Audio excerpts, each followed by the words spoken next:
ഇനിയൊന്നു തിരികെ നടക്കണം, ഇനിയൊന്നു തിരികെ നടക്കണം.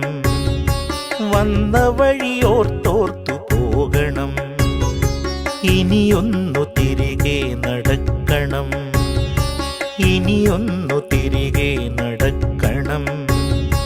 വന്ന വഴിയോർത്തോർത്തു പോകണം.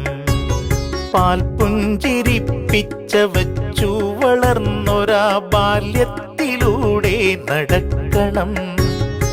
നന്മയാം വിത്തുകൾ പാകി മുളപ്പിച്ച തൊടികളിലൂടെ നടക്കണം. സായന്തനങ്ങളിലാലിൻ ചുവട്ടിലാ തണവുള്ള കാറ്റേറ്റിരിക്കണം. ഇനിയൊന്നു തിരികെ നടക്കണം, ഇനിയൊന്നു തിരികെ